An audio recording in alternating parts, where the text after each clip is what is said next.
안녕하세요. 오늘은 제가 지난 7월 10일 날 디지털 마케팅 앤 브랜드 포럼 2025에서 발표했던 내용을 가지고 다시 한번 설명을 드리는 기회를 갖도록 하겠습니다. 아무래도 여러 가지 제약 조건 때문에 직접 참여하지 못하셨던 분들이 있으실 것 같아서 그분들을 위해서도 이런 기회를 빌어서 발표를 녹화하는 것이 의미가 있을 것 같습니다. 자, 이때 사실 행사장에서는 제가 이제 시간적 제약 때문에 사실 설명을 생각보다 어떻게 보면은 굉장히 빨리 지나갔었는데요. 이번 녹화에는 조금 더 시간을 들여가지고 편안하게 한번 녹화를 해보도록 하겠습니다. 자, 일단, 저는 사실 제가 하는 연구 분야 중에서는 플랫폼 경제라는 것이 굉장히 큰 분야를 차지하고 있고, 그리고 이제 정보 보안 관련해서 제가 연구를 하고 있는데요. 지금 여기 이제 제가 이제 요즘에 하고 있는 연구들, 그리고 최근 연구들을 좀 이렇게 모아봤습니다. 그래서, 어, 플랫폼 관련해서는 온라인 소매상이 언제 온라인 시장으로 가는 것이 좋은 것인지, 그리고 온라인 스트리밍 플랫폼도 요즘에 많이 쓰고 있잖아요. 우리가 얘기하는 OTT 서비스. 그 서비스에서 어떻게 보면은 컨텐츠를 이렇게 독점적으로 가지고 있는 경우들이 꽤 있죠. 그런데 어떤 경우에는 사실 컨텐츠를 독점적으로 가지고 있기보다는 다른 OTT와 공유를 하는 것이 이익을 높일 수도 있잖아요. 그런 부분에 대한 연구도 진행을 했습니다.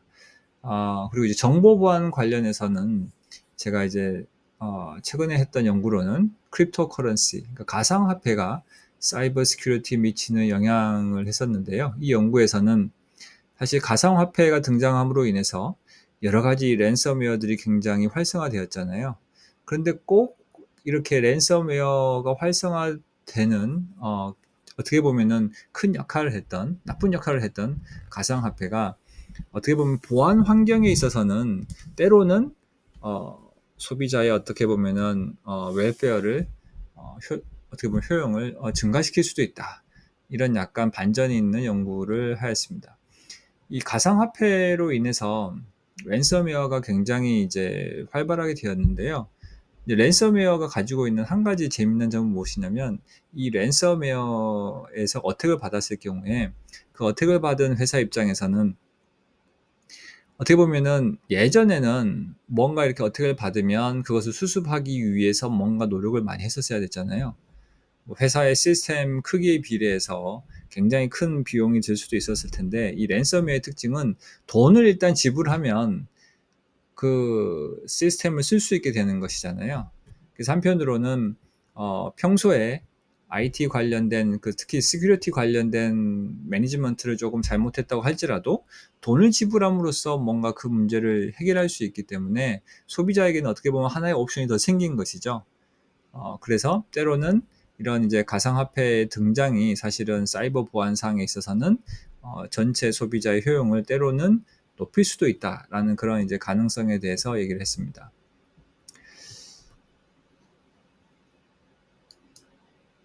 자, 그러면 이제 플랫폼에 대한 얘기를 조금 해보도록 하겠습니다.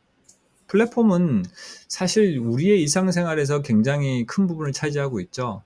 그래서 아침에 눈을 떠서 뭐 핸드폰에서 소셜 미디어, 소셜 네트워크 서비스를 체크한다든지 아니면 PC를 부팅한다든지 뭐 아니면 저희가 직장을 갈 때 또는 어딘가 이동을 할 때 택시로 호출한다든지 이 모든 서비스들이 사실은 플랫폼이거든요. 그래서 우리의 삶에 있어서 플랫폼은 거대한 부분을 차지하고 있고 실제로 이제 플랫폼 기업들을 보게 되면 글로벌 경제에 큰 비중을 차지하죠. 지금 이제 전 세계적으로 보게 되면 글로벌 시가총액 탑 10 기업 중에서 5개의 기업이 플랫폼 기업이고요. 한국에 보더라도 2개 정도의 기업이 플랫폼 기업입니다. 물론 이제 한국 시장이 글로벌 시장보다는 작기 때문에 아직은 2개 정도의 회사가 있는 것으로 보이지만 앞으로는 좀 더 글로벌한 플랫폼 기업들이 더 나오기를 개인적으로는 바라고 있습니다. 자, 이 이제 녹화 강의를 들으시는 분들 중에는 플랫폼에 대해서 이미 굉장히 엄청난 경험이나 아니면 지식을 가지고 계신 분도 있으실 거예요. 하지만 그렇지 않으실 수도 있으니까 잠깐만 한번 복습을 해보면, 플랫폼이라는 것은 기본적으로 두 개의 다른 그룹을 서로 이렇게 연결해 주는 것이죠. 물론 이제 플랫폼에는 제품 플랫폼이라고 해서 두 개의 다른 그룹을 연결해 주는 중개자의 역할보다는 어떻게 보면은 바탕이 되는 정말 뭔가 기본적인 틀을 제공을 해서 그 틀 안에서 다른 제품이라든지 서비스라든지 굉장히 다양한 종류의 서비스 제품을 만들어낼 수 있는 그런 기본적인 프레임워크, 그런 것들을 저희가 이제 플랫폼이라고 부를 수도 있습니다. 예를 들어서 자동차 산업에 쓰이는 뭐 가령 현대자동차와 기아자동차가 서로 플랫폼을 공유해서 비슷한 종류의 자동차를 만들어낸다든지, 아니면 전기자동차만을 위한 어떤 플랫폼을 생산 설비에 투입을 했다든지, 그런 얘기에서의 플랫폼은 제품 플랫폼에 가깝죠. 근데 여기서 저희가 얘기하는 것은 두 그룹을 연결하는 중개자 플랫폼에 집중을 합니다. 자, 이 플랫폼에 대해 특성을 생각을 해보면, 사실 어느 한쪽 그룹의 이용자가 증가를 하면 다른 그룹의 가치가 증가한다는 특성이 있거든요. 바로 이것을 우리가 이제 네트워크 효과라고 부르는데, 바로 이 네트워크 효과 때문에 플랫폼 기업들의 경제적 영향력이 굉장히 커질 수 있습니다. 자, 지금 여기 나와 있는 이제 그 파워포인트 슬라이드는 사실 이제 글씨들이 좀 겹쳐 보이는데요. 제가 원래 표현하려고 했던 바는 무엇이었냐면, 예를 들어서 음식점이라는 이제 그룹이 있고 소비자라는 그룹을 연결해 주는 것이 음식 배달 플랫폼이잖아요. 지금 여기 보시는 이제 소비자가 사실 한쪽에 있고 음식점은 여기 다른 그룹으로 갔어야 되겠죠. 자, 그런데 이 소비자 그룹하고 음식점 그룹이 처음에는 크기가 작았을 거예요. 크기가. 하지만 소비자 그룹이 점점 늘어나면서 음식점 그룹도 크기가 커졌겠죠. 왜냐하면 더 많은 음식점들이 음식 배달 서비스에 가입을 했겠죠. 그러면 또 어떤 일이 벌어지냐면, 음식점 배달 그룹이 커지면 커질수록 소비자 입장에서는 그 음식 배달 서비스 앱에 가입하는 것이 더 큰 효용을 줄 것이잖아요. 소비자 그룹이 커지죠. 그래서 이렇게 소비자 그룹이 커지면 다시 음식점 그룹의 사이즈가 커지고, 이런 과정을 반복을 하다 보면 사실은 이제 엄청난 그 선순환을 이루게 되는 것이죠. 선순환을 이루면서 이 두 개의 그룹이 엄청나게 커질 수 있는 겁니다. 그러면 사실 경제적인 영향력도 굉장히 커지죠. 자, 그러면 플랫폼이라는 것은 두 개의 그룹을 연결하는 것인데, 여기에 AI라는 인공지능이 도입되면 어떤 일들이 벌어질까요? 자, AI라는 것은 기본적으로 데이터를 통해서 뭔가를 배워가지고 비슷한 상황에 있는 경우를 우리가 예측할 수 있는 것이잖아요. 자, 그러면 플랫폼이라는 것은 기본적으로 두 개의 다른 그룹을 이렇게 연결시켜 주는 것이고, 그렇죠? 연결시켜 주는 것이고, 그러면 이렇게 매칭을 좀 더 정교하게 해줄 수 있는데 인공지능이 쓰일 수가 있겠죠. 자, 우리가 생각하는 이제 인공지능에는 여러 가지, 역사적으로 보게 되면 다른 단계를 거쳐 왔는데요. 처음에 사실 인공지능, Artificial Intelligence 개념은 1950년대에 나왔었고요.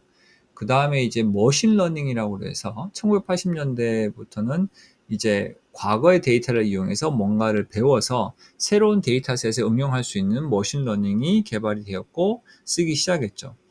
그러다가 이제 2010년이 돼서 이제 딥러닝이라고 해서 어떻게 보면 머신러닝의 하나의 방법이었던 뉴럴 네트워크, 그러니까 사람의 뇌와 비슷한 방식의 러닝을 하게끔 설계한 그 머신러닝의 기법을 거기 안에 들어가는 레이어라고 하는 것을 굉장히 많이 늘어놓음으로 인해서 좀 더 잘 이제 학습할 수 있는 그런 딥러닝을 만들기 시작했습니다. 그래서 이제 알파고와 같은 어떻게 보면 그런 이제 이벤트가 생겼었는데요. 하지만 우리가 사실 일상생활에서 이런 머신러닝이나 딥러닝의 가치를 막 정말 느끼기는 쉽지 않았을 거예요. 물론 여러분들이 이제 가끔 또는 자주 이용하시는 OTT 뭐 넷플릭스라든지 아니면은 뭐 유튜브 같은 동영상 그런 공유 시스템을 보시게 되면, 우리가 어떤 영상을 보게 되면 거기에 관련된, 그리고 이 사람이 정말 좋아할 만한 다른 컨텐츠들을 보여주잖아요. 자, 그런 것들이 사실은 우리가 어떻게 보면은 이미 머신러닝이라든지 딥러닝의 어떻게 보면은 효과를 받아왔다고 저희가 생각해 볼 수가 있는데, 우리가 실질적으로 정말 이런 AI에 관심을 갖게 된 건 사실 2022년도죠. 2022년도에 11월 말에 챗GPT가 나오면서 사람들이 와, 그전에는 어떻게 보면 AI라는 것은 약간 멀리 떨어져 있는 툴이라고 생각했다면 이제는 우리가 정말 쓸 수 있는 그런 툴이 되었습니다. 자, 그래서 추천 시스템과 같은 이제 넷플릭스나 유튜브가 쓰는 그런 시스템은 이미 AI가 적용된 사례라고 볼 수 있고요. 그리고 이제 생성형 AI를 사용한 예들이 좀 더 계속해서 나오고 있죠. 그래서 이제 제가 설명드렸던 것처럼 어떻게 보면 추천 서비스들은 이미 많이 사용되어 왔고, 그리고 최근 들어서 이제 많은 생성형 AI 서비스들이 이용되고 있죠. 뭐 금융 시장에 있어서는 이제 예를 들면 블룸버그 같은 경우에는 금융에 특화된 생성형 AI 서비스를 통해서 금융 관련된 종사자들이 왔을 때 관련된 기사라든지 뭐 정보들을 요약해서 볼 수 있는 그런 서비스를 블룸버그 GPT라는 이름으로 제공을 하고 있습니다. 자, 첫 번째 저희가 생각해 볼 수 있는 질문은 무엇이냐면, 과연 이런 AI가 플랫폼의 생존 법칙을 바꿀 수 있을까? 자, 플랫폼의 생존 법칙이라는 것은 소위 닭과 달걀의 문제라고 저희가 얘기를 하는데요. 플랫폼이라는 것이 이제 사용자와 공급자 또는 소비자와 판매자를 연결해 준다는 측면에서 보게 되면, 충분한 사용자가 없으면 공급자가 들어오지 않을 것이고, 또는 충분한 공급자가 없이는 사용자가 참여하지 않겠죠. 그래서 어느 한쪽 그룹이라도 임계 질량, 크리티컬 매스에 해당되는 그 사람들의 규모를 달성하지 못하면 그 플랫폼은 이제 생존할 수가 없게 됩니다. 자, 이런 닭과 달걀의 문제를 해결할 수 있는 방법은 사실 의외로 단순한데요. 첫 번째는 단면 서비스를 통해서 한쪽 그룹의 크리티컬 매스를 달성을 하는 거예요. 예를 들자면 카카오톡이 무료 메시징 서비스를 통해서 많은 수의 가입자를 확보를 했잖아요. 그 확보된 사용자를 기반으로 다양한 플랫폼 서비스들을 제공하고 있죠. 거기에는 뭐 선물하기도 들어가 있고요. 아니면 컨텐츠를 서로 어떻게 보면 익스체인지 교환해서 우리가 구매를 할 수 있는 그런 서비스도 있었고요.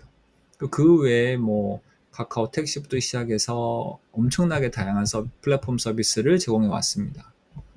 카카오톡뿐만 아니라 우리가 잘 알고 있는 아마존이라든지 뭐 쿠팡이라든지 이런 온라인 시장 서비스를 하는 경우에도 처음엔부터 온라인 시장, 온라인 마켓플레이스를 제공했던 것이 아니었어요. 처음에는 온라인 소매로 시작을 했죠. 거기서 모은 소비자를 대상으로 해서 다른 판매자들을 끌어들여서 팔 수 있게 함으로 인해서 온라인 어떻게 보면 시장으로 진화를 한 것이죠. 물론 때로는 중개 서비스를 바로 제공할 수도 있는데요. 그럴 때는 기존에는 정말 존재하지 않던 중개 서비스를 제공한다든지, 아니면 기존 서비스를 대체한다든지, 또는 굉장히 공격적으로 그리고 전략적인 비대칭 가격 정책을 사용한다든지, 아니면 이제 저희가 생각하는 이제 여러 가지 플랫폼 시장 중에서 어, 세 개의 플랫폼이 지난 몇십 년 동안 이제 공유해 왔던 그런 플랫폼이 있는데요. 바로 비디오 게임기 시장이죠. 거기서 비디오 게임기 시장에서는 역사적으로 보게 되면 예를 들면 마이크로소프트의 이제 엑스박스가 사실은 맨 마지막에 시장에 진출했는데요. 그 엑스박스가 시장에 진출할 때 독점적으로 플레이할 수 있는 그런 게임을 가지고 진출했어요. 그러면 기존의 플레이스테이션을 쓰고 있던 사람들 입장에서 내가 저 게임을 하고 싶으면 무조건 이제 이 엑스박스를 살 수밖에 없었던 것이죠. 그리고 이제 기존에 없던 중개 서비스 제공의 정말 대표적인 예로 저희가 이베이를 생각해 볼 수 있는데, 이베이라는 것은 어떻게 보면은 시간과 장소에 관계없이 중고 물품, 특히 뭐 골통품처럼 정말 구하기 어려운 물건들을 사거나 팔 수 있는 기회를 제공했죠. 그 미국이라는 큰 땅덩어리에서 기존에는 이제 자기 주변에 있던 벼룩 시장 등을 통해서만 거래를 할 수 있었는데, 이제는 뭐 내가 동부에 살건 서부에 살건 미국 남부에 살건 상관없이, 그리고 시간적인 제약 없이 자기가 원하는 물건이 있으면 찾아볼 수 있고, 아니면 자기가 팔고 싶은 물건이 있으면은 포스팅해서, 어 게다가 이제 가격이라는 부분을 옥션에 의해서, 경매에 의해 정해지게 만들어 놨습니다. 그래서 사람들이 자기가 원하는 가치에 따라서 똑같은 이제 골동품이라도 정말 많은 돈을 이제 베팅을 할 수 있는 것이죠. 그래서 이게 판매자와 어떻게 보면 이제 구매자 양쪽에 어떻게 보면은 입장을 다 대변할 수 있는 그런 가격 시스템도 만들었고, 그리고 어떻게 보면은 이제 물건을 샀을 경우에 안전하게 돈을 지불할 수 있어야 되는데, 그런 역할도 할 수 있었죠. 그래서 기존에 없던 그런 이제 온라인 중고 물품 거래 서비스를 함으로 인해서 이베이는 사실 그 첫 해부터 흑자를 내게 됩니다. 어찌됐건 간에 AI 자체가 도입됐다고 하더라도 이런 닭과 달걀의 법칙이 바뀌는 것은 아니에요. 아무리 좋은 서비스를 제공하더라도 기본적으로 사용자든 공급자든 어느 한쪽 그룹에 있어서 충분한 수의 멤버를 확보하지 못하면 플랫폼은 생존할 수가 없게 됩니다. 하지만 AI는 이런 문제를 해결할 수 있는 한 가지, 어떻게 보면은 단서를 제공할 수 있죠. 제가 생각하기에 이제 그 AI가 유용할 수 있는 서비스 중에 하나로 새로운 이제 부동산 앱을 생각해 볼 수가 있는데요. 기존의 부동산 앱 시장을 보게 되면 굉장히 멀티 호밍이 퍼져 있는 시장이에요. 멀티 호밍이라는 것은 단 하나의 플랫폼만을 이용하지 않고 여러 개의 플랫폼을 이용하는 것이거든요. 그래서 이 기사에 따르면은 직방이라든지 호갱노노, 네이버 부동산, 다방, 이 네 개의 업체가 상위 점유율을 차지하고 있는 네 개의 플랫폼인데, 이 플랫폼의 각각의 이제 사용자들도 다른 플랫폼들을 동시에 사용하고 있다는 것이죠. 예를 들자면 직방, 가장 이제 점유율이 높은 직방의 사용자들도 꽤 많은 수의 사람들이, 17.6%에 해당되는 사람들이 다방 서비스를 이용하고 있고, 10.7%가 호갱 노노 서비스를 이용하고 있습니다. 이렇게 많은 소비자들이 멀티 호밍을 하는 환경은 새로운 부동산 앱이 진출해서 생존하기에 굉장히 유리한 환경이라고 볼 수가 있어요. 자, 그러면 사람들의 멀티 호밍을 내가 만든 새로운 앱으로도 오게 만들어야 되잖아요. 그러니까 그 기존의 앱을 사용하던 사람들이 내가 만든 새로운 앱을, 플랫폼을 쓸 수 있게 하려면 AI를 통해서 그동안 제공하지 않았던 뭐 부동산 가격 예측 서비스를 제공한다든지, 아니면 생성형 AI를 통해서 매물을 쉽게 찾을 수 있게 해준다든지, 이런 걸 통해서 생존 가능성을 높일 수 있겠죠. 근데 여기서 한 가지 저희가 유념해야 될 것은, 아무리 좋은 서비스를 제공하더라도 이런 부동산 앱에서의 가장 어떻게 보면은 생존의 필수적인 요소는 뭐냐면, 적어도 일정 양의 매물을 확보해야 된다는 것이잖아요. 매물이 확보가 돼야지 사람들이 들어와서 보겠죠.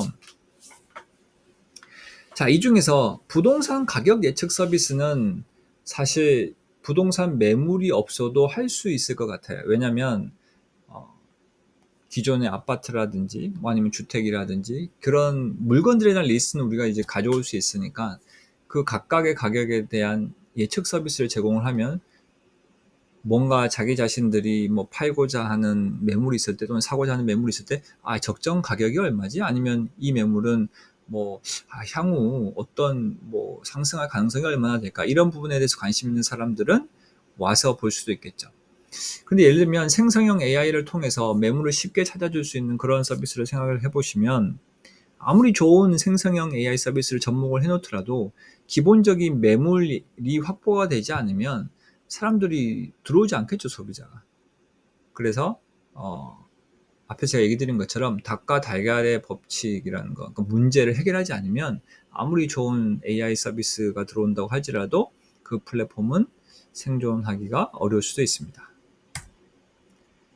자, 멀티호밍에 대해서 제가 설명을 드렸는데, 이 멀티호밍에 따라서, 멀티호밍 하는 정도에 따라서 그 플랫폼 시장에서 살아남게 되는 플랫폼의 숫자가 달라질 수 있습니다. 예를 들면 지금 오른쪽에 보시는 멀티 호밍이 이루어지는 환경, 예를 들자면 음식 배달 앱이라든지 비디오 게임기 시장이라든지 소셜 미디어 서비스라든지 이런 곳에서는 사람들이 하나의 플랫폼만을 쓰지는 않거든요. 여러 개의 플랫폼만을 쓰다 보니까 플랫폼들이 공존하는 경우들이죠. 반대로 왼쪽을 보시게 되면 우리가 이제 지금은 사실 조금 달라지긴 했는데 2000년대 초반 그리고 이제 2010년대 초반까지만 하더라도 윈도우즈가 글로벌 시장에서 마켓 쉐어가 거의 90%에 가깝습니다. 왜냐하면 사람들이 이 컴퓨터 OS라는 것을 하나만 써도 충분하거든요. 우리가 굳이 2개 이상을 쓸 필요가 없는 것이죠. 그런데 이제 시간이 지나면서 사실은 이제 이런 싱글 호밍, 멀티 호밍 하는 정도 자체가 조금씩 변할 수도 있는 것 같습니다. 예를 들어서 이 개인용 컴퓨터를 생각을 해보더라도 우리가 예전에는 윈도우즈만 썼던 사람들이 최근에 들어와서는 맥을 한번 이용해 볼까라는 생각을 가지는 경우들이 있죠. 왜냐하면 이제 아이폰 같은 이제 애플의 제품을 쓰다 보니까 아이폰하고 뭔가 연동이 될 수 있는 맥을 한번 써볼까? 그런 호기심에서 써볼 수도 있고, 아니면 실제로 이제 연동이 돼서 편한 점이 분명히 있으니까요. 그 다음에는 사실 맥에서 했던 큰 변화 중에 하나는 무엇이었냐면, 예전에는 2000년 초만 하더라도 맥에서는 다른 뭐 윈도우즈 같은 것을 쓸 수가 없었어요.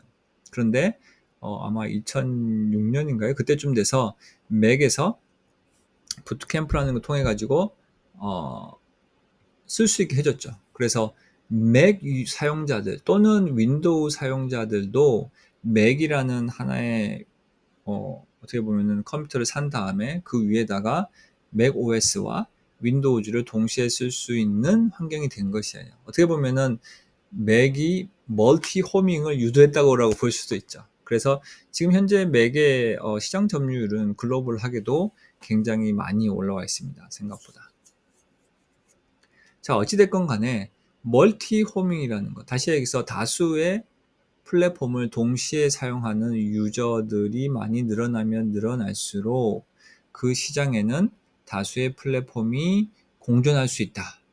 공존할 수 있는 가능성이 높아진다라고 생각하시면 되겠죠. 자, 이렇게 멀티 호밍에 영향을 줄 수 있는 것 중에 하나가 사실은 생성형 AI인 것 같아요. 생성형 AI는 정말 기업에 빠른 속도로 도입이 되고 있습니다. 기존의 머신러닝, 딥러닝보다도 훨씬 빠른 속도로 도입이 되고 있어요. 그리고 소비자 입장에서도, 일반 소비자 입장에서도 출시 2개월 만에 챗GPT가 그 월간 액티브 유저 수가 1억 명을 달성했다는, 역사상 가장 빨랐다는 기사에서 보시는 것처럼 사람들이 엄청나게 빠른 속도로 생성형 AI를 이용하고 있습니다. 자, 그런데 이런 생성형 AI 사용이 일상화가 되면 어떤 일이 벌어지냐면요. 참고로 지금 여기 슬라이드에서는 지금 여기 생성형 AI라는 게 있었고, 원래는 요 밑에 사용자가 있었는데요. 자, 생성형 AI가 없을 때는 가장 이제 단순하게 저희가 생각을 해보면 생성형 AI가 해주는 일 중에 하나가 우리가 어떤 질문을 하면 답을 해주잖아요. 예전에는 우리가 구글과 같은 검색 엔진에다가 뭔가 답을 찾기 위해서 질문에 해당되는 서치를 할 수 있는 그런 것들을 적어 놨겠죠. 그죠? 만약에 우리가 뭐 고려대학교 근처에 음식점을 찾고 싶으면 고려대학교 근처 맛집 뭐 이렇게 검색을 하면 구글이든 네이버든 이렇게 관련된 뭐 위치라든지 아니면은 관련된 내용을 전달하는 블로그라든지 여러 가지 다른 사이트들을 보여주죠. 그러면 사람들이 일일이 들어가서 그렇게 확인을 해가지고 이 음식은 괜찮구나라는 결정을 내리게 됩니다. 근데 이제 생성형 AI가 들어옴으로 인해서 사실은 그 과정을 생성형 AI가 대신해 주는 것이죠. 우리가 생성형 AI에다가 고려대 근처의 음식점 중에서 뭐 사람들을 초대해서 뭔가 이벤트를 하고 싶은데 뭐 괜찮은 음식점을 뭐 추천해 줘. 뭐 5개 추천해 줘. 그러면은 정보 검색을 당연히 하겠죠. 그런 검색을 통해서 어떻게 보면은 답을 우리가 궁금해하는 이러이런 음식점을 가면 좋을 것 같아라는 그 답을 우리한테 해주는 것이죠. 이제 사람들이 점점 이제 이런 식의 생성형 AI 서비스에 익숙해지고 그 가치를 이제 인정을 하다 보면 검색 엔진에 직접적으로 가기보다는 생성형 AI에다가 쿼리를 던지고 우리는 그냥 기다리고 있는 것이죠. 물론 생성형 AI가 검색 엔진의 서비스를 간접적으로 이용하게 될 거예요. 지금은 생성형 AI와 검색 엔진이 그렇지 않은 경우들도 있지만 일부의 경우에는 뭔가 이렇게 약간 서로 연결이 되어 있잖아요. 뭐 예를 들면 이제 마이크로소프트 같은 경우에는 이제 챗GPT랑 연결이 되어 있을 것이고, 그 다음에 구글의 제미나이 같은 경우는 구글의 서치 엔진 연결이 되어 있겠죠. 근데 이제 그 외에 이제 다른 생성형 AI들도 많이 있잖아요. 그럼 독립적인 생성형 AI 입장에서는 꼭 하나의 검색 엔진을 쓸 필요는 없는 거예요. 그래서 필요하다면 여러 개의 검색 엔진을 동시에 쓸 수 있게 되는 것이죠. 이렇게 함으로 인해서 검색 엔진이 그동안 가지고 있었던, 어떻게 보면은 시장을 선도하던 구글이라든지 네이버가 가지고 있었던 그런 절대적인 위치가 흔들릴 수 있다는 거죠. 이런 이제 검색 엔진을 우리가 플랫폼이라고 생각해 볼 수 있는 이유는 사용자 그룹과 온라인 콘텐츠 제공자 그룹과 네트워크 효과가 존재하기 때문이에요. 온라인 콘텐츠 제공자가 많이 늘어나면 늘어날수록 검색 엔진의 사용자 효용이 더 증가되겠죠.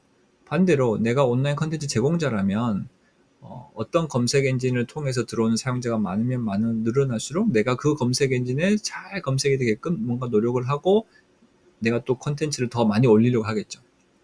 그래서 이런 그룹과 네트워크 효과에 의해서 구글이나 네이버와 같은 그런 시장을 선도하는 업체들이 그 위치를 유지를 하고 있는데, 생성형 AI가 들어오면 그 소비자와의 접점을 잃어버리는 거예요. 그러면서 자연스럽게 소비자는 여러 개의 검색 엔진을 이용하는 효과를 가질 수가 있는 거죠. 왜냐하면 생성형 AI가 이 검색 엔진도 갔다가 저 검색 엔진도 갔다가 그렇게 할 수 있으니까요. 자, 비단 이제 검색 엔진만의 문제는 아니고요. 뭐 예를 들어 다른 플랫폼 등, 뭐 여행 플랫폼 같은 걸 생각을 해보시면, 기존에는 각각의 소비자가 각각의 이제 플랫폼을 직접적으로 방문해서 거기서 뭐 숙박을 하려고 하면은 뭐 호텔이라든지 다른 아니면은 뭐 비행기표라든지 여러 가지 예약할 사항들을 체크를 해볼 수가 있겠죠. 그리고 이제 이런 플랫폼들의 서비스 이용하는 게 편리하긴 하지만 여전히 많은 시간을 들이고 고민을 해야 되는데, 이제 AI 에이전트라는 것이 활성화되게 되면, AI 에이전트는 쉽게 생각하시면 생성형 AI 서비스를 바탕으로 해서 우리가 뭔가 일을 시키면 그 일을 완성시키기 위해서 필요하면 여행 플랫폼 1도 갔다가 2도 갔다가 3도 갔다가 아니면 또 다른 뭐 블로그도 갔다가 여러 가지 과정을 거쳐서 우리에게 답을 준다고 생각하시면 됩니다. 그러면 자연스럽게 멀티 호밍을 하는 소비자들이 늘어나게 되는 거예요. 그리고 멀티 호밍 하는 소비자가 늘어나면 제가 설명드린 것처럼 플랫폼의 공존이 조금 더 가능성이 높아지죠. 그래서 기존의 시장을 선도하던 또는 거의 승자 독식에 가깝게 시장 점유율이 정말 높았던 여행 플랫폼들의 위치가 흔들리게 되는 것입니다. 자, 이렇게 생성형 A라는 것은 저희가 봤던 것처럼 경쟁 구도의 근본적인 구조적 변화를 가져오게 되는데요. AI 에이전트는 우리가 새로운 문지기, 게이트키퍼와 같은 역할을 한다고 볼 수가 있어요. 예전에 우리가 인터넷이 처음 생겼을 때 포탈이라는 개념이 있었거든요. 일종의 이제 문직인데요. 우리가 뭔가 정보를 찾으려고 하면 그 사이트를 갔어야 됐죠. 뭐 야후도 그랬었고요. 네이버도 그런 비슷한 역할을 했었고요. 그런데 이제 AI 에이전트가 이런 새로운 문지기, 게이트키퍼 역할을 하게 되면 사람들이 정보를 찾건 아니면 뭔가 실질적인 서비스를 받으려고 하던 AI 에이전트의 일을 시키게 될 것이고, 그 AI 에이전트는 기본적으로 여러 개의 플랫폼들을 사용할 것이기 때문에 멀티 호밍을 하게 될 것이고요. 그래서 사람들이 일일이 플랫폼들을 찾아다녀야 했던 그런 멀티 호밍의 비용적인 측면을 감소시키는 역할을 하게 되죠. 따라서 기존의 플랫폼들이 가지고 있던 네트워크 효과에 의한 엄청난 그 경쟁 우위가 점점 사라지게 되겠죠. 실제로 이제 생성형 AI 서비스 그 자체가 사실은 중개 플랫폼을 위협하는 경우도 있을 수 있는데요. 여러분이 잘 아시는 이제 이미지 생성 서비스로 어, 오픈 AI 제공하는 달이라든지 아니면 미드저니와 같은 서비스를 저희가 생각을 해보면 이런 서비스를 이용해서 우리가 이미지를 생성시킬 수 있고, 그럼 그런 이미지를 우리가 어딘가 뭐 기사라든지 아니면 발표할 때 쓸 수 있잖아요. 그럼 예전에는 이제 이런 것들을 중개하던 플랫폼이 셔틀스탁이라든지 게티 이미지즈 같은 경우에 시장 점유율이 어느 정도 하락할 수도 있겠죠.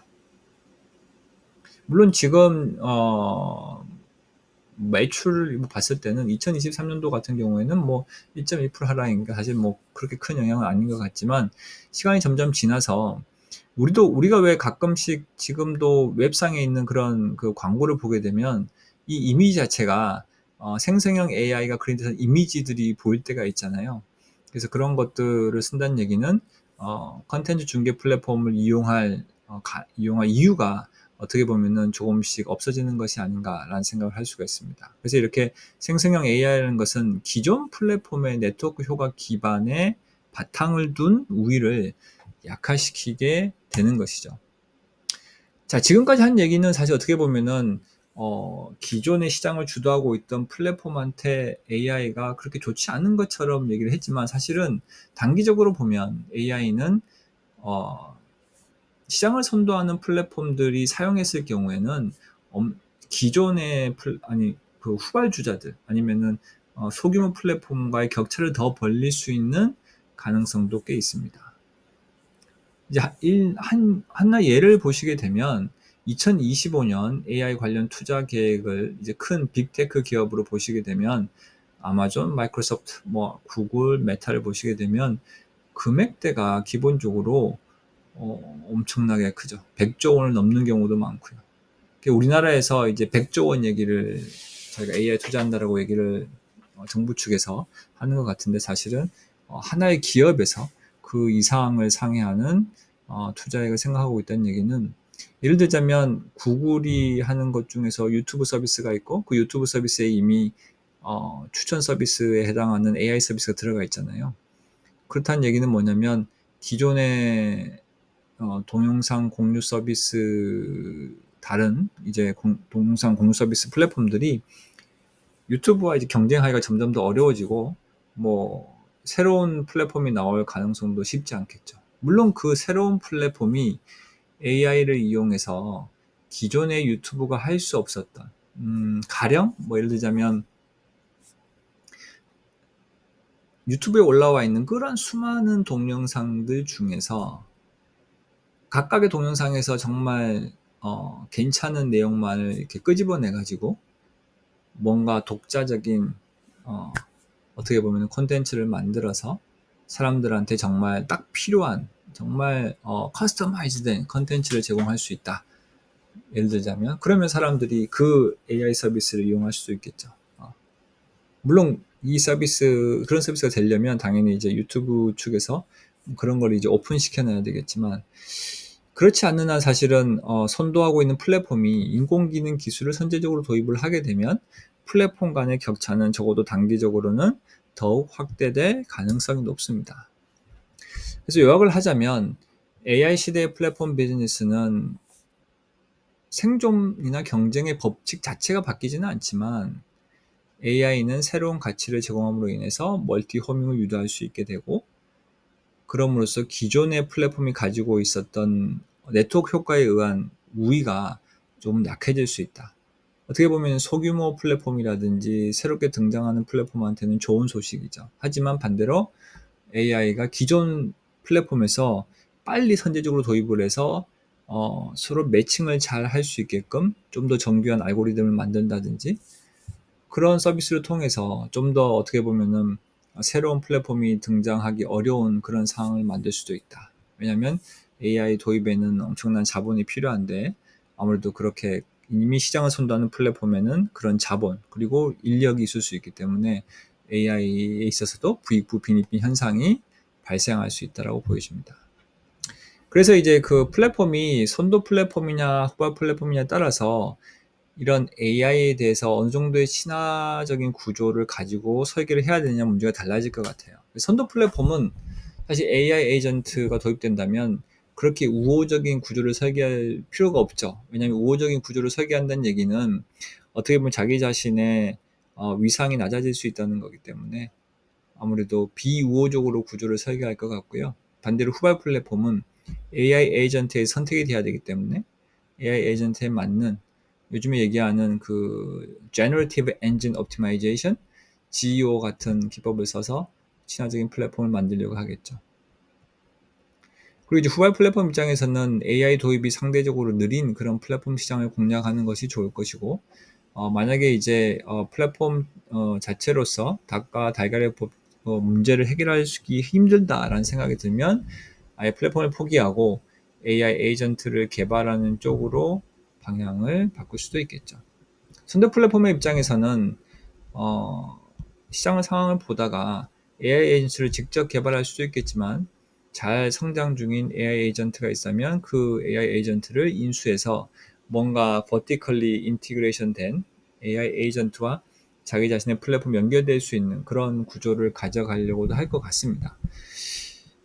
물론 이제 여기에는 그 AI 에이전트들의 공정성의 문제와 같은 것이 있기 때문에 장기적으로 봤을 때는 뭔가 투명한 그리고 제3자의 입장에서 정보를 가져올 수 있는 AI 에이전트들이 분명히 성장할 여지들이 있고 그렇다면 기존의 선도 플랫폼이 가져오고 있었던 그런 엄청난 경쟁적인 우위가 시간이 지나게 되면 흔들릴 수도 있다라는 예상을 해봅니다. 자, 이렇게 여기까지 했던 게 사실은 제가 이제 발표했던 내용이었고요. 지금 제가 한 36분 정도 썼는데 그때는 사실 한 시간이 한 30분 정도에서 좀 더 빠르게 진행을 했던 것으로 기억이 납니다. 그때 제가 이제 준비했던 장표 중에서 사실은 제가 발표를 하지 않았던 요 다음에 슬라이드가 세 장이 있었는데요. 여기에 대해서 한번 설명을 간단하게 드리도록 하겠습니다. 자, AI를 도입을 했을 때 소비자의 효용이 커질 수 있는 두 분야를 저는 이제 교육하고 금융을 생각을 해봤습니다. 왜냐하면 두 분야 다 지금까지의 관행으로는 소비자 중심의 그런 교육, 금융이 아니고 판매하는 사람, 공급하는 사람의 교육이었거든요. 그럼 그 중에서 우리가 이제 선택하는 그런 입장이었는데 그렇게 하지 않고 교육 분야에 있어서 또는 금융 분야에 있어서도 개인별로 맞춤 형태의 학습이라든지 개인별로 맞춤화된 금융 서비스를 제공할 수 있는 여지가 있지 않을까라는 생각을 하고 있습니다. 그래서 실제로 이제 이런 서비스들이 많이 진행이 되고 있는데요.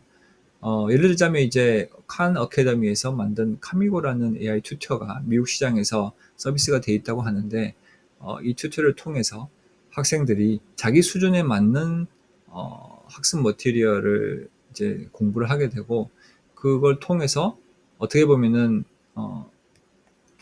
학생들 간의 성적 격차를 좀 더 줄일 수 있는 여지가 있지 않을까 싶습니다.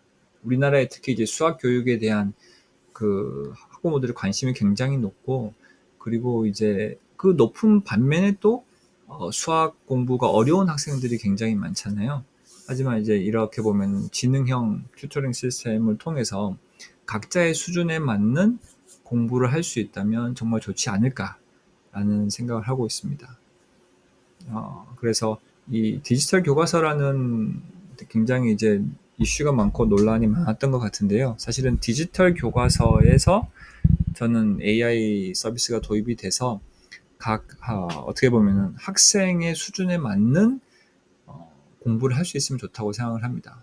뭐 예를 들면 이제 중학교 3학년 학생인데 중학교 1학년, 2학년 수학을 공부를 소홀히해서 잘 모르는 상태다. 그러면은 뭔가 중학교 3학년 수학을 따라갈 수 있는 내용들을 알려줄 수 있으면 좋겠죠.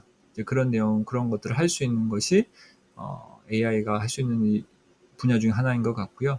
금융 분야는 플랫폼 뱅킹이라는 개념이 있는데요. 플랫폼 뱅킹은 이제 어느 하나의 어떻게 보면 이것도 게이트키퍼 같은 개념인데요.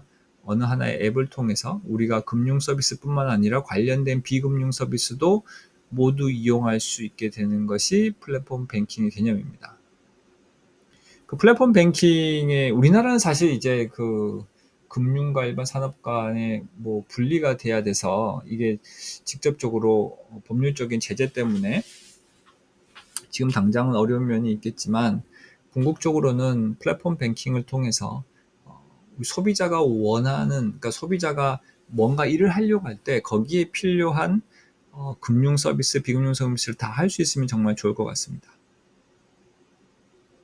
예를 들어서 이제 우리가 이제 집을 만약에 산다고 하면 지금과 같은 형태는 우리가 이제 매물을 직접 알아보고 그 다음에 매물을 알아본 다음에 관심 있는 경우에는 우리가 그 매물에 대한 이제 어떻게 보면은 그 가격을 지불을 하기 위해서 은행이라든지 다른 금융 서비스를 얼마만큼 이용할 수 있는 것인지 그걸 개인적으로 다 알아봐야 되잖아요. 그런데 이제 예를 들자면 이게 서로 합해져 있으면은 우리가 어떤 매물을 찾아보려고 할 때 우리가 가지고 있는 금융 어떻게 보면 재정적인 상태 그리고 빌릴 수 있는 뭐 돈의 어떻게 보면은 크기 그런 것들을 모두 종합해서 충분히 경제적으로 커버할 수 있는 범위 내의 매물을 알려줄 수 있겠죠. 그리고 그런 매물을 우리가 생성형 AI 같은 서비스를 통해서 빨리 찾을 수 있을 것이고요. 그래서 그런 서비스가 이제 들어오게 되면 어떻게 보면 소비자의 효용은 굉장히 커질 수 있다고 생각이 들고요. 실제로 이런 사례로 우리가 이제 인도에서 잘 쓰이고 있는 Pay Through Mobile이라는 페이티엠의 예를 저희가 볼 수도 있습니다.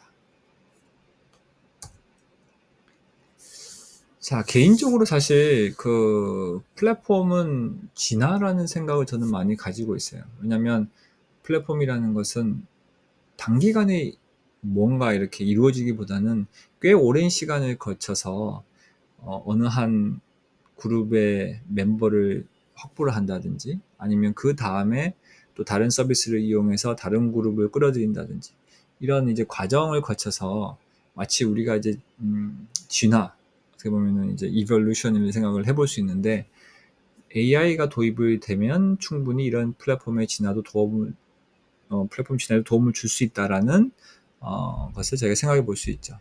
예를 들자면 이제 인바디라고 저희가 이제 체성분 분석기기 제조업체가 있잖아요.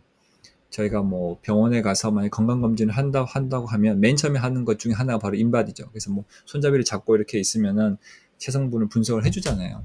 그리고 요즘에는 집에서도 간단하게 쓸 수 있는 그런 이제 체중계 역할뿐만 아니라 체성분을 어떻게 보면 알아볼 수 있는 그런 가정용 인바디 제품도 나와 있습니다. 이 인바디라는 것이 제가 이제 저도 집에 하나가 있는데요. 그걸 사용하게 되면서 맨 처음엔 사실 그냥 단순히 뭐 체중 재고 뭐 그런 걸로 이용을 하다가 이제 스마트폰 앱이 있다는 것을 알고 그 앱을 통해서 이제 저의 체성분 이렇게 기록을 쭉 하게 되었는데요. 그 인바디 앱을 보시게 되면 뭐 런바디 챌린지라는 게 있고 런바디 마켓이라는 게 있어요. 이걸 보니까 인바디에서 어떻게 보면은 인바디는 제조업체잖아요. 매니팩처링 컴퍼니라서 우리가 이제 플랫폼이라고 생각을 하지 않죠. 그런데 어떻게 보면은 자기 제품을 쓰고 있는 소비자 그룹을 확보를 한 상태잖아요. 그러면 그 확보된 소비자 그룹을 통해서 다른 이제 그룹을 끌어들일 수 있는 길이 바로 런바디 마켓이었습니다. 런바디 마켓은 무엇이냐면, 여러 가지 건강이나 다이어트에 관련된 식품을 파는 온라인 시장이라고 보시면 돼요. 근데 처음에는 사람들한테 이 인바디 기기를 통해서 체성분을 측정하는 사람들한테 뭐 와서 이제 건강 좀 제품을 사십시오 그러면은 사실 뭐 우리가 왜 꼭 거기 가야 돼? 우리 이미 다른 이제 식품을 준비할 수 있는 다른 앱들이 많이 있는데 잘 오지 않을 수 있잖아요. 그래서 이 인바디에서는 굉장히 영리하게 어떻게 했냐면 런바디 챌린지라고 해서 뭐 4주 안에 돈 뭐 4만 원 정도를 내면은 뭐 식단도 체크를 해주고 그 다음에 뭐 개인적으로 할 수 있는 그런 운동도 추천을 해줍니다. 그리고 매일매일 그런 기록들을 제출을 하게 되면 4만 원 중에 상당 부분을 돌려줘요. 다 돌려줄 때도 있습니다. 그러면 그 그 돌려받은 돈을 어디다 쓸 수 있냐면 현금으로 주는 것은 아니고 바로 런바디 마켓에서 쓸 수 있게 구조를 해놨어요.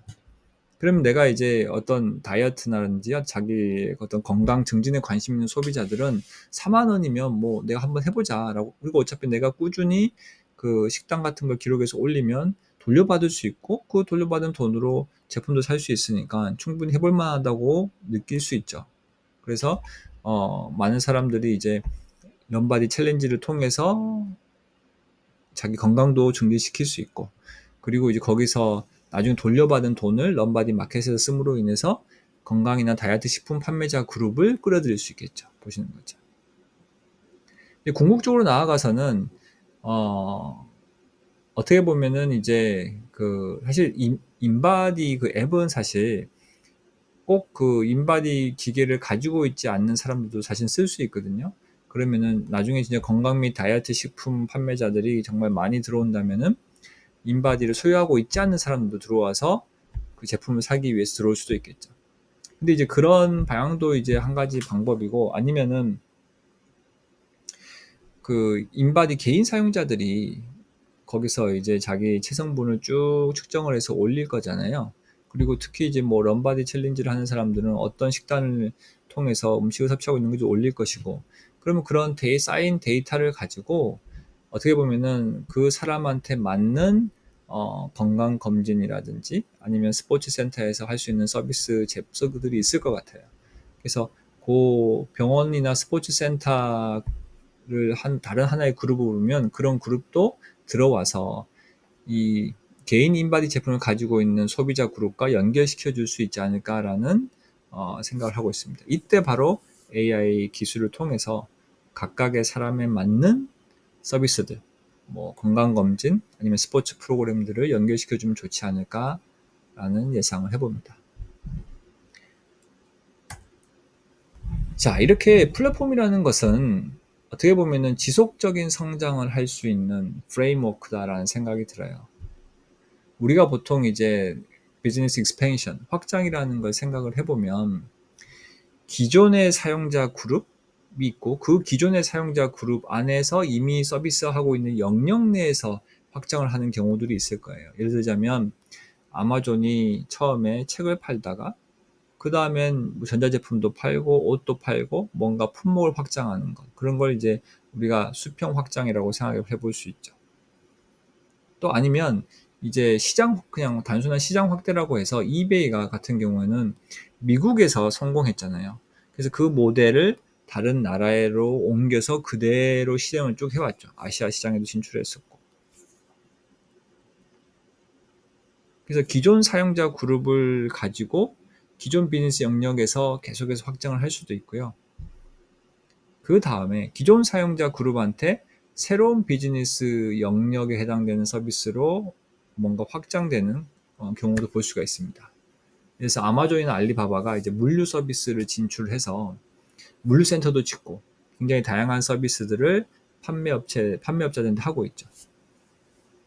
또는 사업 다각화라 불리는 영역도 사실은 기존 사용자 그룹을 새로운 비즈니스 영역으로 뭔가 이렇게 소개해주는 것이라고 저희가 볼 수 있죠.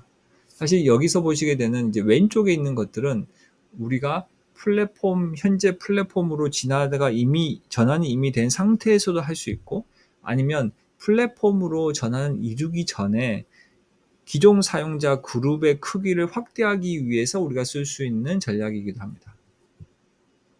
그런데 이렇게 어떻게 보면 기존 사용자 그룹을 토대로 뭔가 새로운 비즈니스 영역으로 확장을 시키건 기존 비즈니스 영역을 확대를 시키건 하다 보면 뭔가 성장하는데 한계가 올 거잖아요. 그러면 우리가 플랫폼 전환을 꿈꿔볼 수 있는 것이죠.